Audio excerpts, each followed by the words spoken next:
संवाद जिसे तुम कहते हो, क्योंकि डायलॉग ही न हो तो किसी कथा को विस्तार नहीं मिलता, कथा को मोटिव नहीं मिलता। जिस उद्देश्य से उपन्यासकार तुमसे जुड़ रहा है, प्रेमचंद तो नहीं है आज, लेकिन उनकी रचनाएं हैं, और उनकी रचनाओं के जरिए आप उनका पूरा रचना संसार देख रहे हैं, और उनका रचना संसार नहीं, अपना संसार परख रहे हैं, अपना आसपास परख रहे हैं।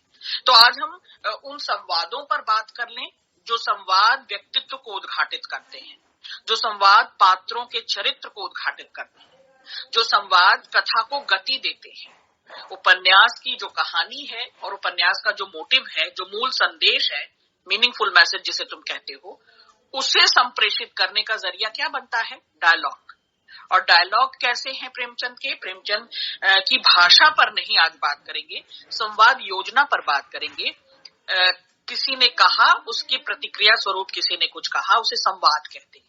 आपस की बोल बतकही को संवाद कहते हैं, बातचीत को संवाद कहते हैं। तो दो पात्रों के बीच दो घटनाओं में भी बातचीत होती है बेटा, दो परिस्थितियों में भी बातचीत होती है, दो दृश्यों में भी बातचीत होती है।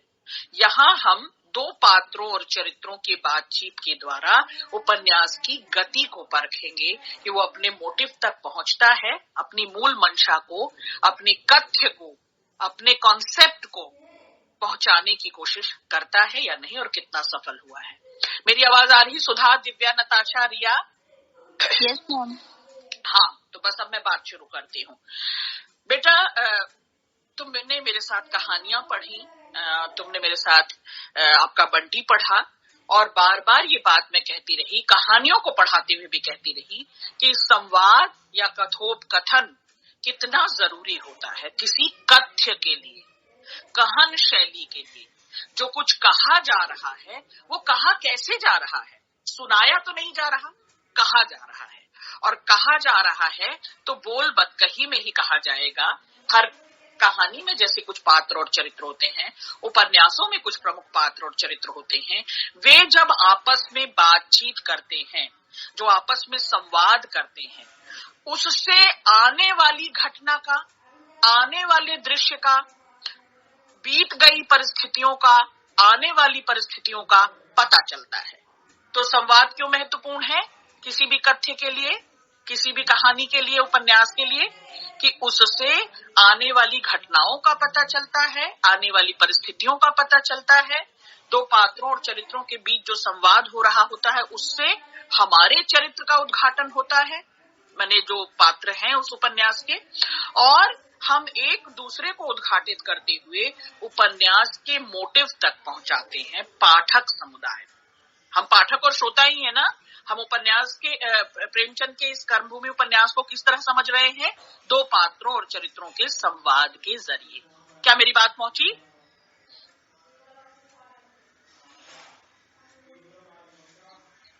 Yes ma'am. Yes ma'am. हाँ बेटा, हाँ बेटा। डांट दिया मैंने क्या तुम्हें? तुम ही यस करती रहो बेटा, जिससे मुझे पता रहे कि क्लास वन वे नहीं हो रही, मैं अकेले नहीं बोल रही हूँ, तुम तक बात पहुंच रही है। तो वार्तालाप हो, बातचीत हो, संवाद हो, कथोपकथन हो, एक ही बात है, किसी भी ढंग से इसे कहो, लेकिन बात एक ही है। चाहे संवाद हो या कथोपकथन, उपन्यास का, कहानी का, कथ्य का जरूरी हिस्सा होता है।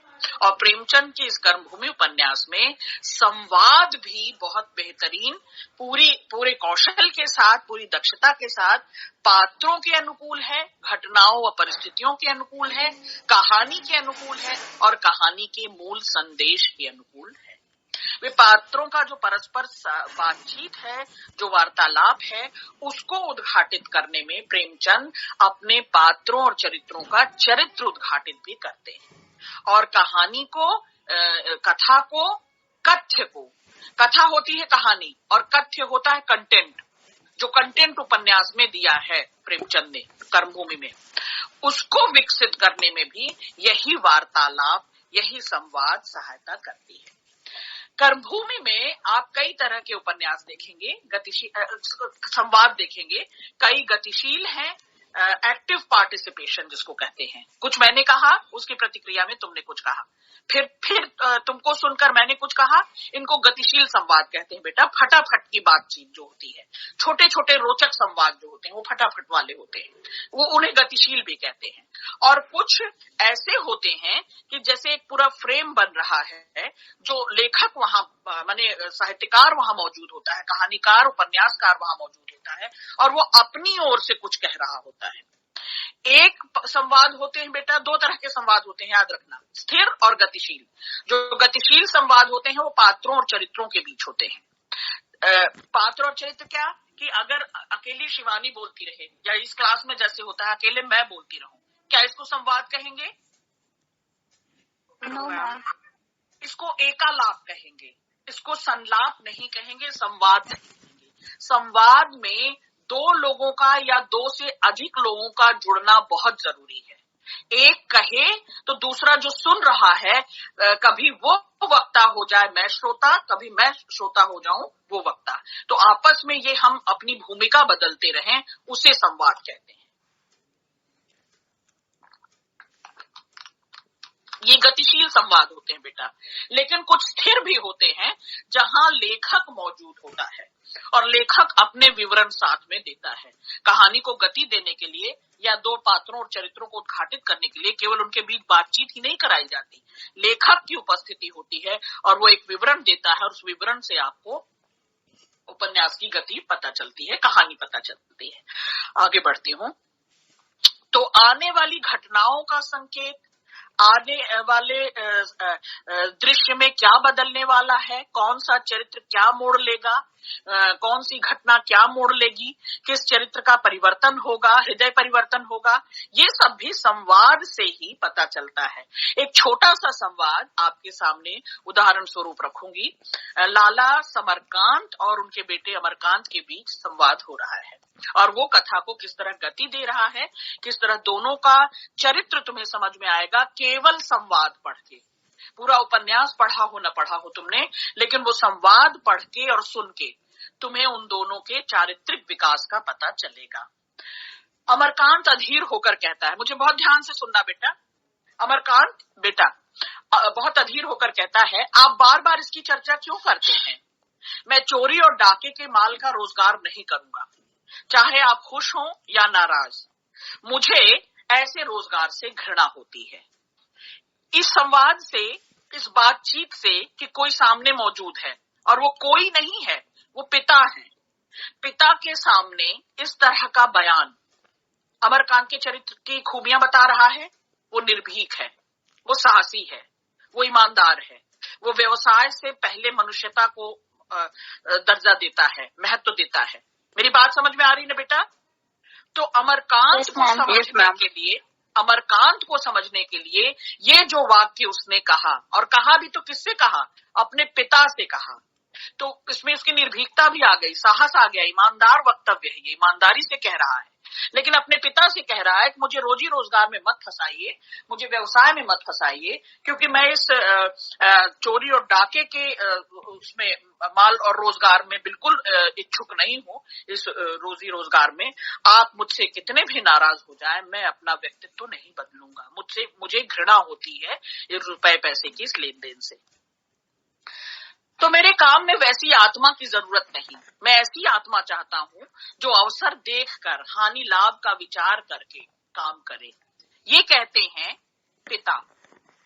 आत्मा को मारता नहीं हूं, मैं व्यवसायी हूं, लेकिन वो आत्मा जो अपना काम आगे बढ़ाने में, रोजी रोजगार आगे बढ़ाने में बार बार रोके, वो आत्मा जो मन को कचोटे, वो आत्मा जो सही समय पर लाभ न ले सके, दे सके, ऐसी आत्मा को मैं जरूरी नहीं समझता। ऐसी आत्मा की जरूरत मुझे नहीं है। ये कौन कहता है बेटा?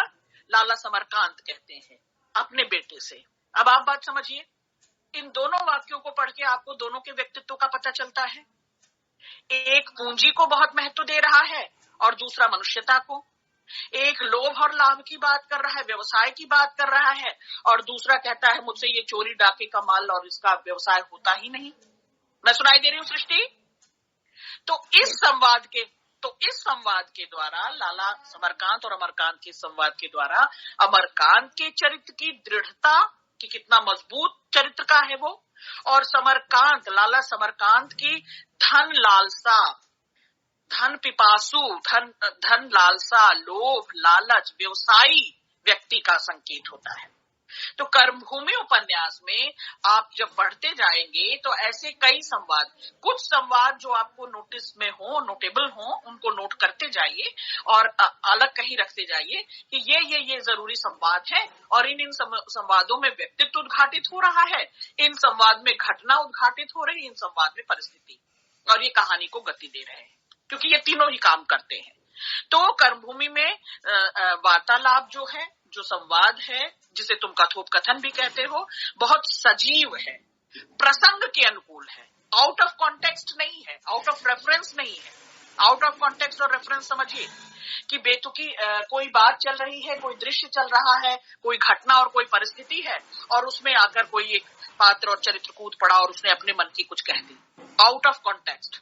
तो प्रसंगों के अनुकूल है, पात्रों के अनुकूल है, हर संवाद रोचक है, सजीव है, सरल तो है ही खैर, और भाषा भी पात्र जहां के हैं, अगर वो महानगरीय हैं, अगर वो शिक्षित हैं, उनका मानसिक स्तर सुलझा हुआ है, या वो लोभी हैं, लालची हैं, है ना, उनके शिक्षा का स्तर कैसा है, उनका सामाजिक स्तर कैसा है, उस सबके मुताबिक हमारे संवाद हो जाते हैं, हमारे डायलॉग हो जाते हैं। आकार की दृष्टि से भी, जैसे मैंने तुम्हें दो तरह के संवाद बताए कि स्थिर और गतिशील होते हैं, आकार में भी जो छोटे चुस्त संवाद होते हैं वो ज्यादा रोचक होते हैं और वो याद हो जाते हैं तुम्हें हमेशा हमेशा के लिए।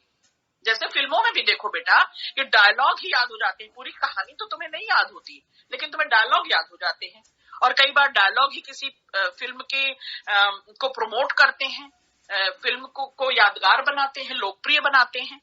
तो यहाँ भी आकार में छोटे लेकिन अपने भाव को पूरी तरह अभिव्यक्त करने वाले, उस मंशा को, लेखक की मंशा को और पात्र और चरित्र की मंशा को पूरी तरह से उद्घाटित करने वाले, व्यक्त करने वाले संवाद सबसे समर्थ संवाद कहे जाते हैं। अब आप कर्मभूमि में पात्रों और चरित्रों की भीड़ देखेंगे, लाला समरकांत तो है ही, अमरकांत हैं, डॉक्टर शांति कुमार हैं, सलीम हैं।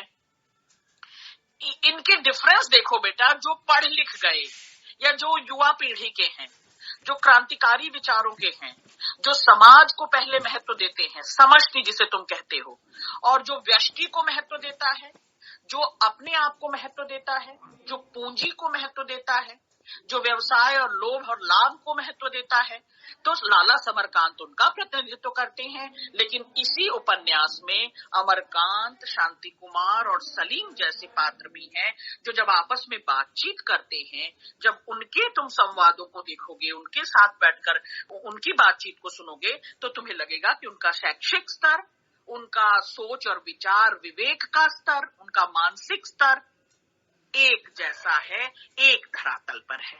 क्या इतनी सी बात समझ में आई? तो आगे बढ़ूं? Yes ma'am. हाँ, कर्मभूमि उपन्यास में बेटा, ये अभी संवादों की ही खूबियां तुम देख रहे हो, वार्तालाप की खूबी देख रहे हो, कथोपकथन की खूबी देख रहे हो। कर्मभूमि लेखक ने छोटे छोटे संवाद ज्यादा रखे हैं अपना, क्योंकि ये कोई दस्तावेज नहीं बनाया जा रहा था, ये उपन्यास लिखा जा रहा था, और जब उपन्यास लिखने की योजना होती है तो संवादों की योजना भी बहुत सावधानी से, बहुत सचेत होकर करनी पड़ती है।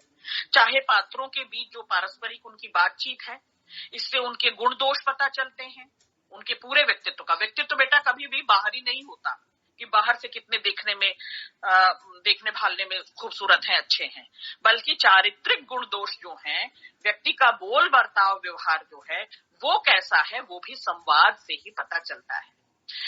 उपन्यास के शुरुआती भाग को देखो, मुझे लगता है सब बच्चे ने पढ़ लिया होगा शुरुआती हिस्सा। तो उस भाग में काले खां और अमरकांत की बातचीत है। काले खां चोरी करता है, उसका बहुत कम रोल है लेकिन है।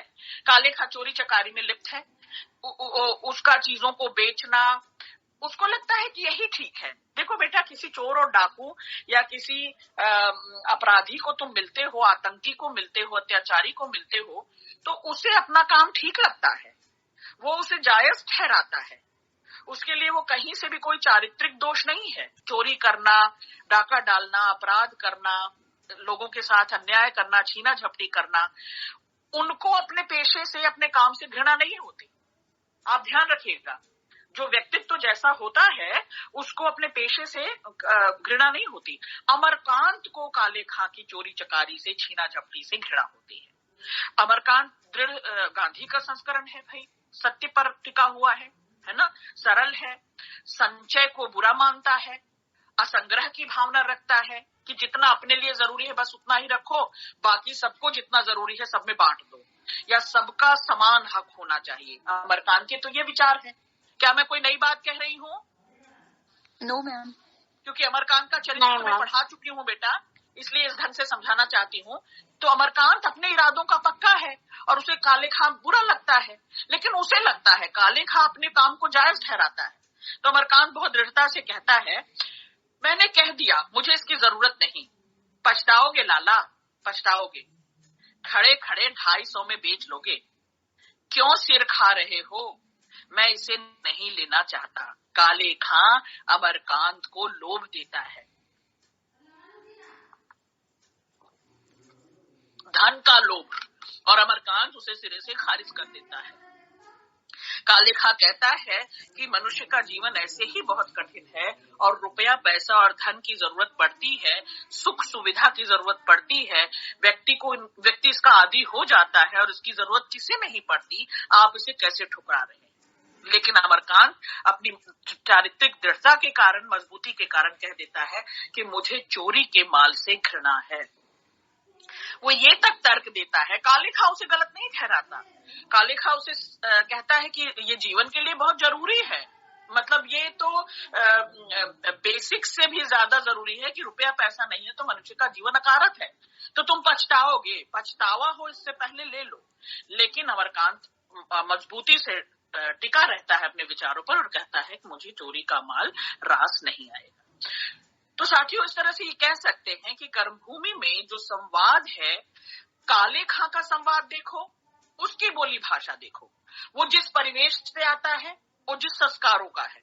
उसके लिए चोरी अपराध नहीं है, दूसरे का माल हड़प लेना अपराध नहीं है, अपने लाभ की सोचना, अपना स्वार्थ सोचना अपराध नहीं है,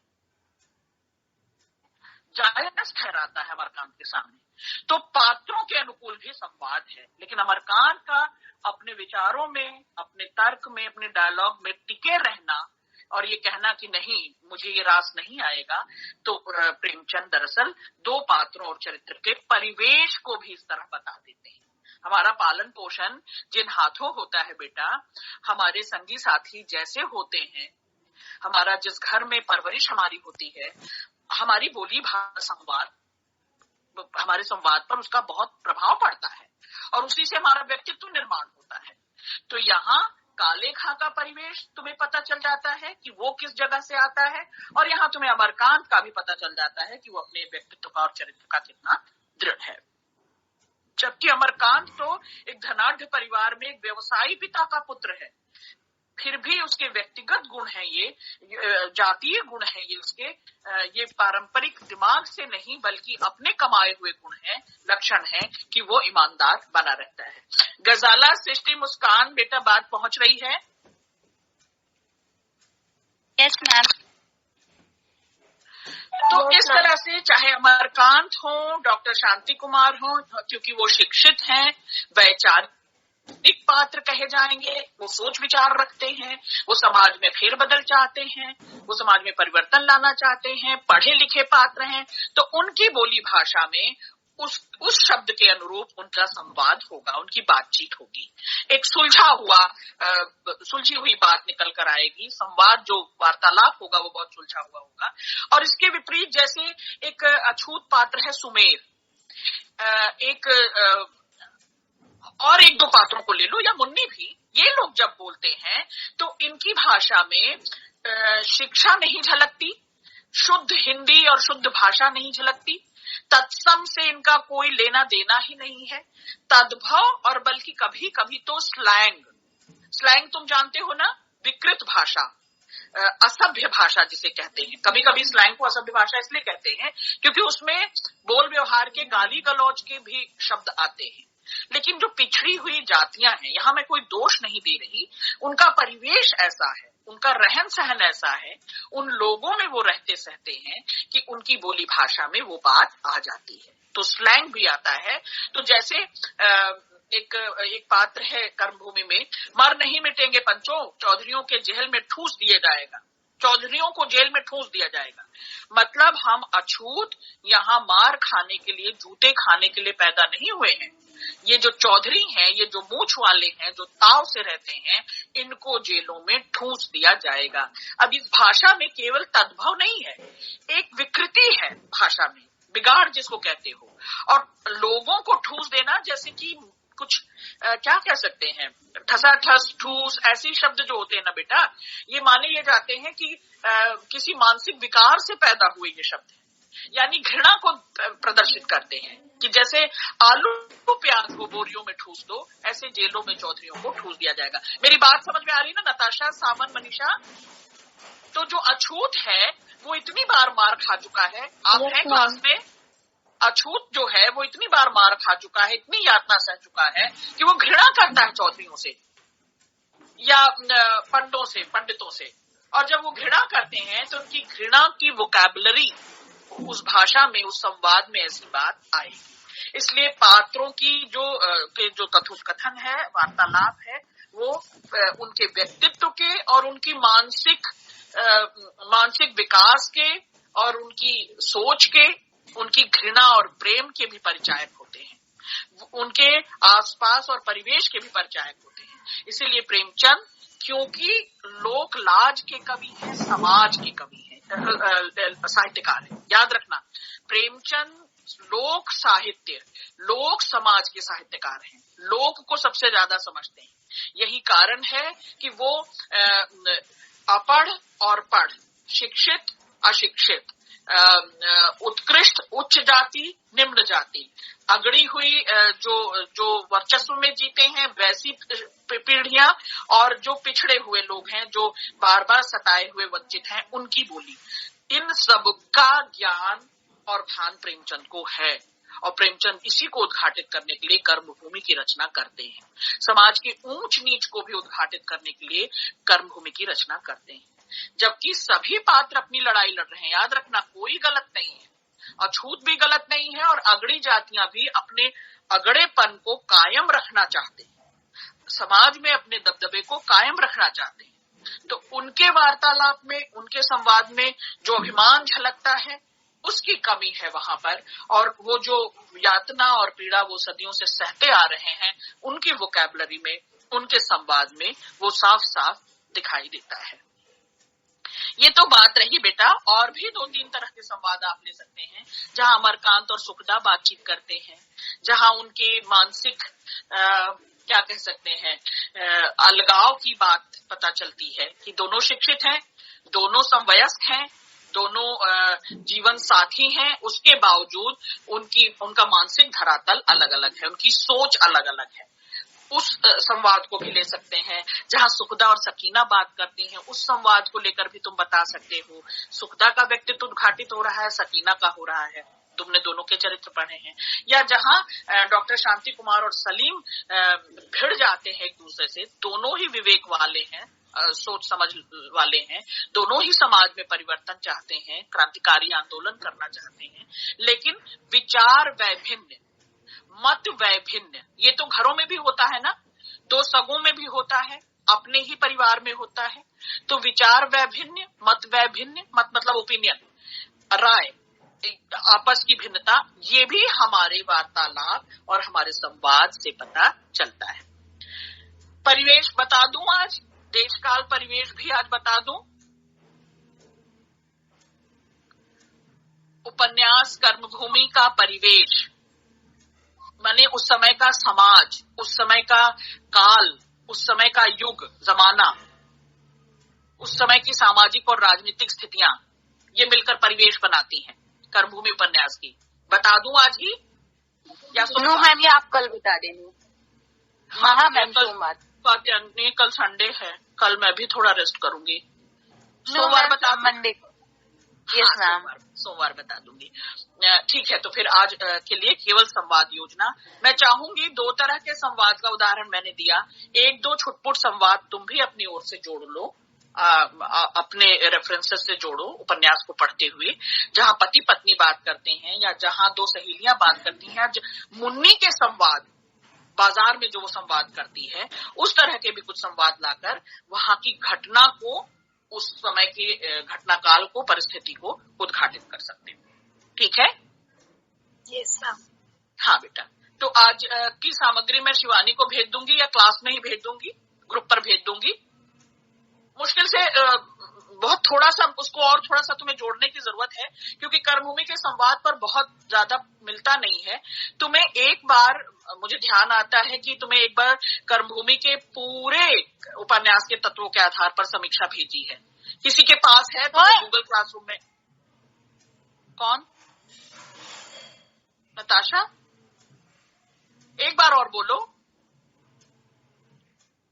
कशिश, किसने बोला? क्या पूछ रहे हो बेटा, पूछो। मैम वो गलती से बोल दिया होगा किसी ने।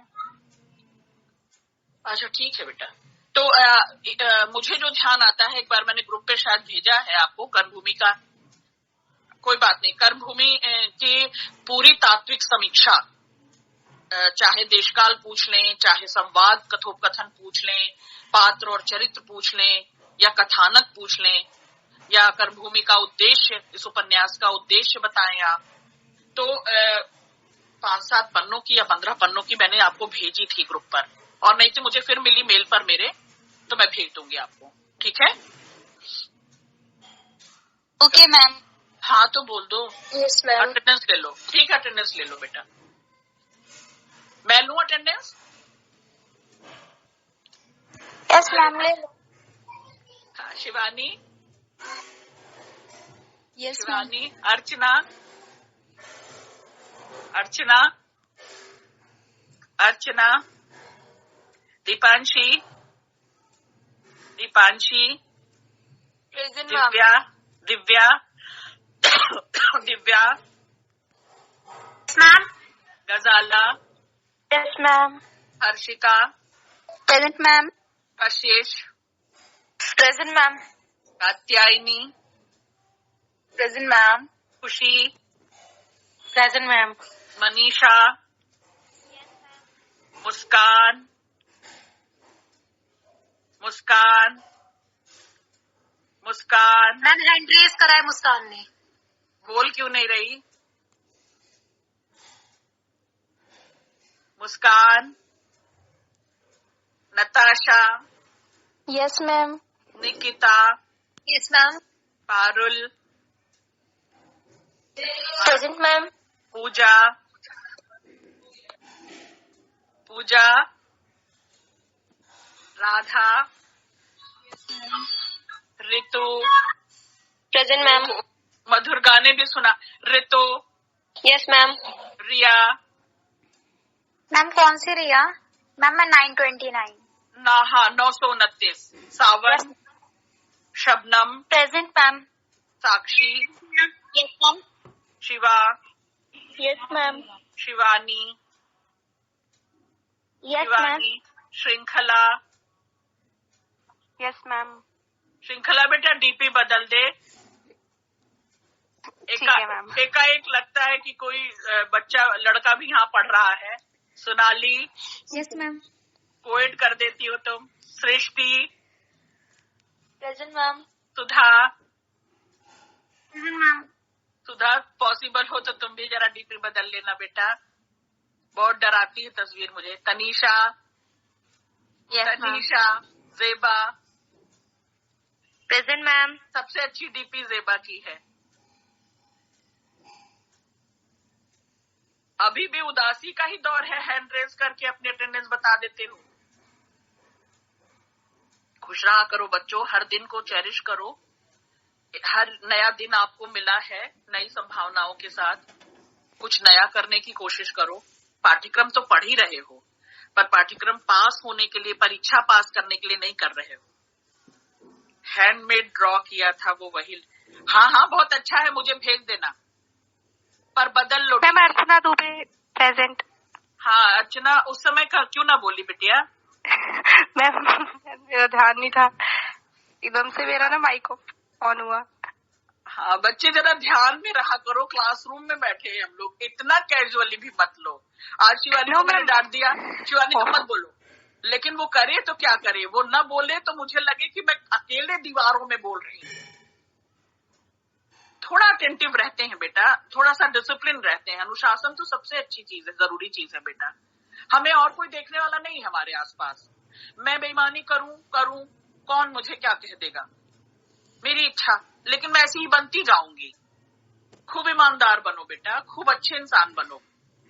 सुधा ये चित्र बहुत अच्छा है बेटा, मुझे भेज देना, लेकिन डीपी बदल लो। कोशिश क्या करो तुम लोग अपने चित्र लगा दो बेटा, इसी में देख लिया करो। क्यों राधा? बहुत बढ़िया तस्वीर है बेटा, लेकिन तुम दिखो तो ज्यादा अच्छा है। शबनम मैम 411। कशिश, हाँ जियो, शाबाश कशिश। ये क्षितिज मुझे दिखता है कशिश, और ये गुलाबी आसमान बहुत अच्छा लगता है बेटा, लेकिन तुम दिख जाओ तो और अच्छी लगोगी। चलिए ये गुजारिश भर है, इच्छा हो आपकी, माने ना माने कोई बात नहीं, ठीक है, लेकिन एक श्रृंखला तुम तो बदल ही दो बेटा।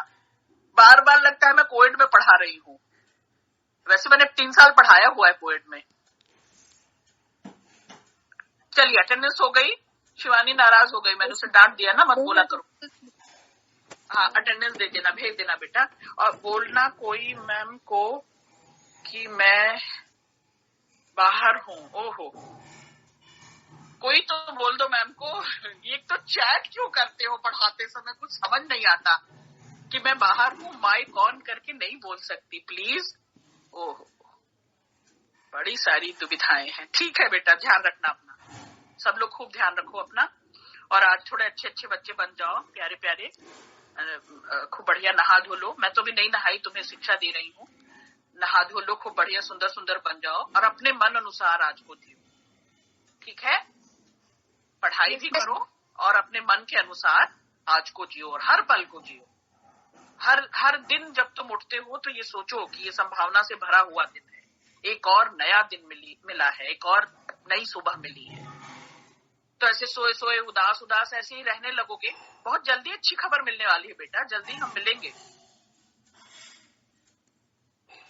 ठीक है दीपांशी जियो, देखो हमारी क्लास में नहाकर भी बैठे हैं लोग। ठीक है, चलिए सब लोग खूब स्वस्थ रहिए और अपना काम पूरा रखिए बेटा, और पढ़ डालिए, कर्मभूमि पूरा कर डालिए, क्योंकि अब हम 2-3 और उस पर मुद्दों पर, जरूरी मुद्दों पर बात करेंगे बेटा। जैसे तुमसे कहा कि वातावरण, देश काल, उस समय की सामाजिक राजनीतिक स्थितियां, इस पर हम बात करेंगे। और उसके बाद हम उठाएंगे भाषा, बिल्कुल आखिर में उठाएंगे हम थोड़ा सा समस्याओं को उठाएंगे। प्रेमचंद की कर्मभूमि उपन्यास जो है, किन किन किन किन समस्याओं के लिए लिखा गया, और महत्वपूर्ण प्रश्न है बेटा, तो उस पर हम 2-3 व्याख्यान लेंगे, ठीक है? Yes ma'am.